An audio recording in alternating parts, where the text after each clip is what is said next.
Hi, welcome to the Market Alert for Friday, the 17th of July 2020. So yesterday we see the main news headlines as bonds were bid higher, stocks skid as banks and big tech break down. The end, as it says there, is going to be a very interesting one because as we go further into the autumn, there is a banking crisis coming as well. So hunker down.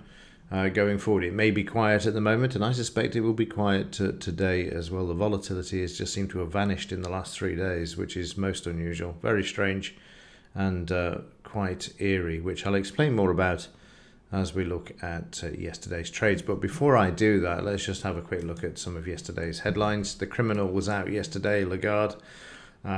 She was reassuring the market. Wait and see is really market friendly, reassuring the market that despite its wait and see approach, the ECB has your back. Yeah, you're too right, they do. With their checkbook, printing more money for future generations to pay back unless they reset the debts. Another 649,000 jobs lost last month from the lockup. And again, going back to Europe, the ECB keeps QE rates unchanged.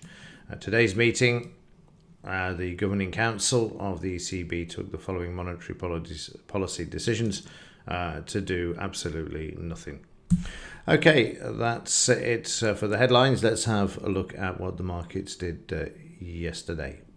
Okay, let's have a look and see what happened during yesterday's trades. We'll kick off with the pre-market. When I recorded the market alert, we were just seeing this down move and the support coming in. And then we had the UK claimless count, or unemployment figures as they used to be called. Another 649,000 lost their jobs during June. The market's reaction wasn't that negative, actually. As you can see there, we had a bit of selling, but they brought the market back towards the 200 bar moving average there, just above the BRN. But then we got into the main session, and to be honest with you, I can't remember the last time that we haven't had a signal during the trading session. I've not seen this for, well, like I say, I can't remember. Certainly way back before December, but I'm just going to fast forward through this because there is nothing to see. The market was just stuck in a range. I was hoping we were going to be past all of this by today, but no, absolutely not. And the market just traded in that narrow range. So that was it for the morning session. So but then, as somebody kindly sent to me, a good friend, better to have a no signals than failed signals, and that's fine by me. That's still make money because you've not lost any. So it was then into the afternoon session, which you can see here. We've got unemployment news. This is pre-market, obviously, before it opened. This is lunchtime. The euro rates, etc., they were all left unchanged. And then all of this other news as well, which came out, and to be honest with you, was all very positive. And I thought, well, we're going to be, I can just get this to come up on the screen somewhere around about here. There we go. So we had the news came out, and you'll see in a second. There you go. Apart from the unemployment data, which again had shown another 1.3 million losing their jobs. I've forgotten where we're up to now, but I did predict 60 million by Christmas. I think it's about 51 million now have sadly lost their jobs in the US.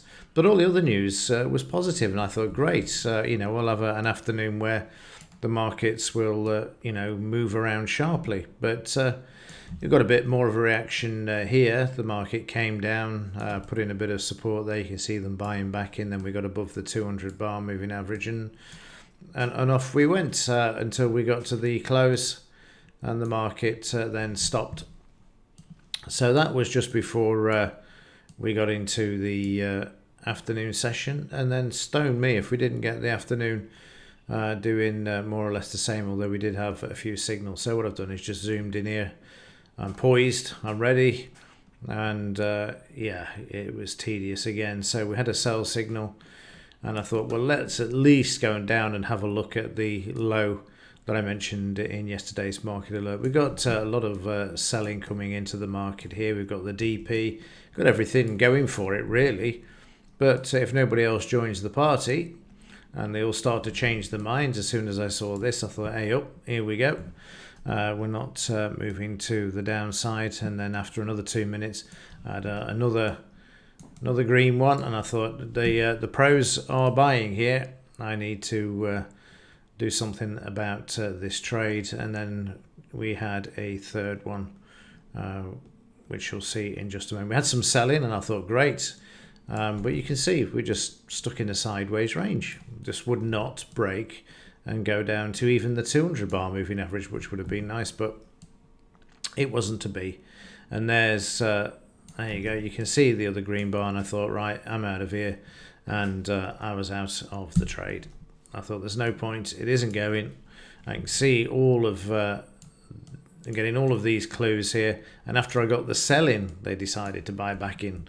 So it was out of the trade, and then you'll see in just a moment we've got a buy, and eventually we broke through. Now we needed to get through the DP level here, we needed to get through the BRN, and we needed to get to the close. Now this point over here is after the 3 or 4 news items that we had, and they'd run the market up 42 points from the low, and you can see we got selling. So when we get to this area, we're going to find some selling coming into the market. So I'm going to wind through this again. You can see it took a moment or two, and eventually we trade up to the resistance to the left where we've got the selling. So now I have to make that decision. Is it going to break through, or is it going to continue? The volume's not too bad, but this is just making no headway. And again, I'm watching the volume build here. We're getting the same sort of volume, but we're not making any progress. So the money's better off in my account, and you'll see in just a moment. Actually, I think it's just here. There you go. You will see again, took the money off the table at this level, and said thanks very much, which was turned out to be the right thing, because the market then came back. And this was an interesting bar here as well. You can see this one building. That was the first clue that we got some weakness in the market. Still very quiet, and you'll see now that we have a sell. No, I don't get the signal, but we get the weakness there. And having seen this weakness in the background trading up to the close, even though there's no signal there, I did take this. It's not something I would normally do, but I could see there was weakness, marked it up, and I was looking for a move to the downside. But as I highlighted here during the live trade, we've got all of this buying in this area. We need to break this in order to move to the downside there. So prices eventually trade down to the 200 MA. We know the 200 MA, we know the BRNs are support areas. This is where we can expect to see more of these green bars. And if I see one, then I'm taking the money off the table, because it's been really, really quiet. So again, now watch the volume. This is key. Look at the volume. It's growing. It's nearly as large as the bar before it, and the market's making no progress. You can see there I'm highlighting that. So again, we get to this point, and as you'll see, I decide to take the money off the table, once more taking the profit. And then finally, we had another buy signal, as you'll see in just a moment. I'll just fast forward through, and you'll see this turn up in just a second. I'll just scrub along the timeline here. So we had a buy signal. Now we know we've got a problem here, which we had a problem previously with the news that was released. So the market struggling at this area. So I'm aware of this before I even get into the trade, and I'm also aware of this as well. You can see that we've got some potential weakness in the market. So it's not that keen, but a trade is a trade, and we can see now that we're actually filled on the trade, and prices start moving higher. And what they failed to do is it came within just 1 point of actually hitting the scalp. But I could see that we've got this resistance here carried over, and we've got no momentum in the market. There's just simply no momentum. Look at the volume, it's dropping. So what I've decided to do at this stage here is I've moved the stop to break even. I don't see the point. It's not going anywhere. I'm quite happy to leave what's on the table as well and just risk that, just in the hope that it will move higher. I then see further potential weakness, but we're still above the 5-bar moving average. And again, we just see the market, and I can see there, I've just pulled it up on the screen so that you could see. We bounce off the, there you go. And just at this point, if I can just bring that back a bit, and you'll see stopped out at break even. So yeah, it was, and you'll somewhere around here. There you go, and there's the stopped out at this level. So yeah, a very boring afternoon. There was a few quid to be made, a few points to be take off the table, and again you can see the decision was right as prices then moved back to the DP level, and eventually moving lower towards the end of the trading session as well.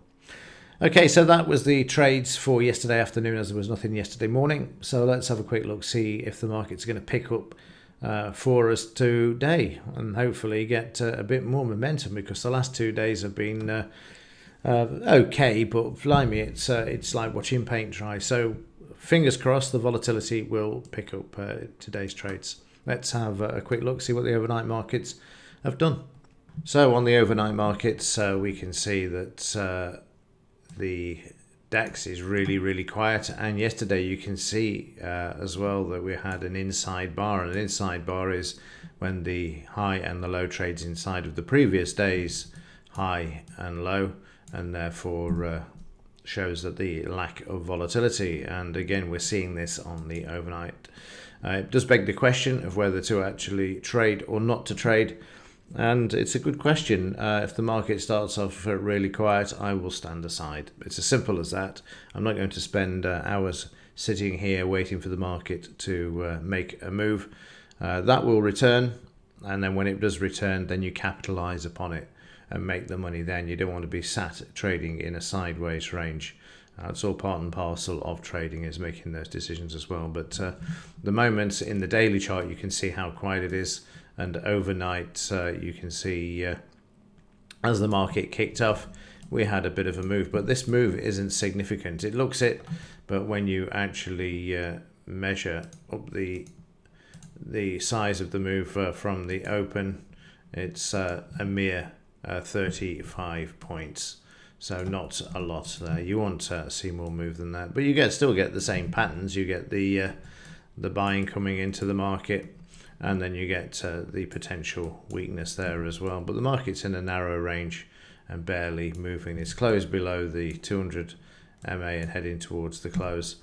Of course, I'll say all of this, and then the market will take off like a rocket from the beginning. But we just have to make that call when the market opens. But if it starts to trade sideways like it did yesterday, and no trades at all during the morning session, then stand aside. There's nothing wrong with it. You can't force a trade, and you certainly don't want to force a trade, because if you do, then you're going to have all sorts of problems on the financial front, i.e. bleeding to death slowly. So we'll see what happens there. Let's have a quick look at the Dow. This also, can see again, it's not lost its momentum. There's a bit more volatility than there is in the DAX, which if we have another quiet day today, I'll have a look and see if it's worth having a look at this as well, because there seems to be some decent moves here, and the bars have narrowed. So it could be the case that if the DAX remains quiet, then we can switch markets as well. I've not actually looked at these. I'm just having a glance through just to have an eyeball of what's going on and see some nice signals there for last night. And let's have a look. Yeah, that's for yesterday, isn't it? 2:30 to 16:30 is the trading times there, and let's just have a look, see if we've got anything later on. In fact, the times are wrong on that. Let me just change the settings on the times, and then we can have a look at the that's why it's got the same time for the close there. Right, let's just have a look, see what we had in the latter part of the evening as well. Some really nice trades actually. So yeah, definitely have a look at the Dow today. What settings have we got in the markup here as well? 23 and 58 are the settings I have there. They're not definitive by any means. I've not gone back and done any tests on this, but just by looking here in a quick glance, you can see that there's some possibility of trades. But I won't trade this today until I've actually gone back and had a look at those settings. I'll let you know on Monday, but or I'll test it with my own money first, and then we can possibly move on to the Dow, or include the Dow as the volatility has dropped on the DAX. Okay, news-wise, I'm just going to go back to the Forex Factory because there's a bit more news. As you'll see here today, we've got Bailey speaking, and that's at 11 a.m. and then 3 p.m. we've got the prelim UOM consumer sentiment. They used to be high impact as well, but tomorrow we've got G20 as well. And then next week, actually, while we're here, it's not very busy at all. There doesn't seem to be a lot of news, but like I say, they tend to have downgraded a lot of these high impact news items. I don't know why, but they have. Okay, that will do it for this one. If there is anything else to report, I will let you know, but otherwise, as ever, thanks for watching. Have a great weekend, and I will see you in the next one.